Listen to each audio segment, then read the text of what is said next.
Welcome back to the Monday edition of Mark Fisher Outdoors, everybody. Thanks for tuning in. And it is Monday, and it has been quite a weekend if you follow bass fishing, with the last BassMaster Elite Series event being held on the St. Lawrence River. Congratulations to Corey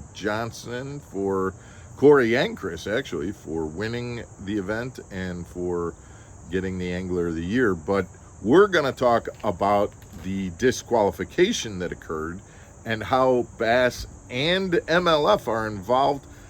But guys, more importantly, I'm wondering whether there shouldn't be some entire revamping of the way rules are enforced in the major tournament organizations. Stick around, guys.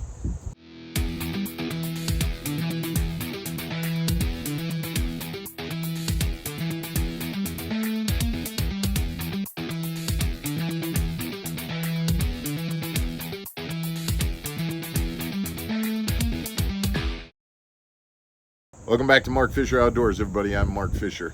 So, without getting into, there's a lot of channels out there that's already put out the details of the disqualification and what people know, and it's a lot of rumors and hearsay. But here's the thing, guys.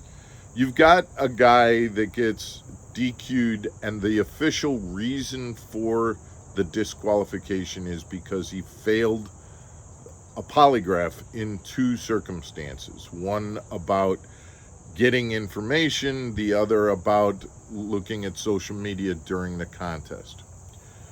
But I have to look at those two things, and based on information that I've been told, he was polygraphed for a reason, and that reason is because information was coming to the tournament officials, and so therefore they polygraphed him to find out what his response is. Their official reason for the disqualification was because he failed the polygraph. But let's face it, guys, if they had concerns that these rules actually did get broken, is being disqualified for overtly cheating enough of a penalty?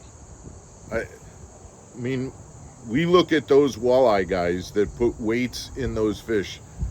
I would hope, and I think all of us out there would hope, that those guys never fish again on any circuit at any time, and certainly not with the circuit that they were fishing when they cheated like that.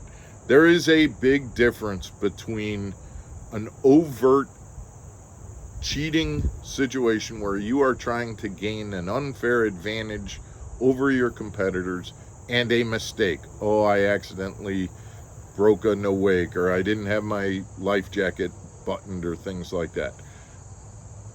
To my knowledge, neither of the big fishing tournament organizations have clear-cut rules about what the consequences are. The other thing that neither of the tournament organizations have is really a willingness to come out and be direct and say, this person got a consequence for this. And whether that's a fear of retribution or what the fear is, they have a tendency to not disclose that type of information. And I understand that there are legal ramifications and things like that, but when you don't disclose those things, I think you leave the door open for future violators to think that it's okay to get away with. And I feel like there are three things that need to be done. Number one, if somebody violates a rule, they should get consequenced. Number two, if somebody violates a rule and gets consequented, that should be made public. And number three, I wonder if tournament organizations shouldn't have a division as part of their organization. Yes, you have a tournament director. Yes, you have a bump master. Yes, you have these different tasks that need to be done. And I wonder if they shouldn't hire a person or multiple people as an investigatory group to investigate rumors. Let's face it, guys, if you're in these tournament organizations, we hear a lot of rumors.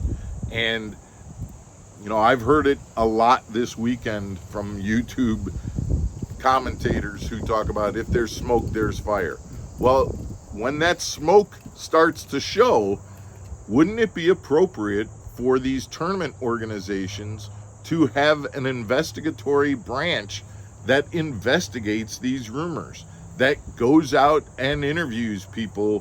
What did you hear? How is this hearsay, or were you involved in some way? And granted, that might get run into with a lot of roadblocks and a lot of people denying and saying, no, I don't know what you're talking about, and things like that. But it would lend some credibility to an organization that is trying to get to the bottom of, I heard that this happened. Well, we did an investigation and we could not get the absolute proof to do that. But I think right now what we see is tournament organizations who really want to pretend that that stuff doesn't happen. And so when anytime there's a rumor or an inclination that something did happen, they deal with it as quickly and quietly as possible and move on and pretend it didn't happen. That doesn't deal with the problem. And in fact, I think it encourages the problem to happen more, because everybody just goes, oh, we'll talk about it, we'll rumor about it, we'll chat and we'll spread this kind of stuff. But it gets spread around in the rumor mills, but you don't see anything happen about it. And so that has a lot of disillusionment from a standpoint of people thinking, well, you know, that happens all the time. If you had an investigatory branch of these organizations that looked into these, I think that might help. And who knows, maybe those people are responsible for driving around on tournaments and checking on whether people are being legit, setting up maybe even sting operations to see whether or not people are cheating. And wouldn't that, even though, yes, I understand it would lead to bad guys being a little more leery, wouldn't that make the good guys feel a little bit more comfortable that those rumors are being investigated? I don't know whether you agree or disagree. I'd love to hear your comments. Send in your thoughts on this. I'd appreciate it. If you haven't, subscribe to Mark Fisher Outdoors. We'll see you again tomorrow for another episode. Take care, everybody.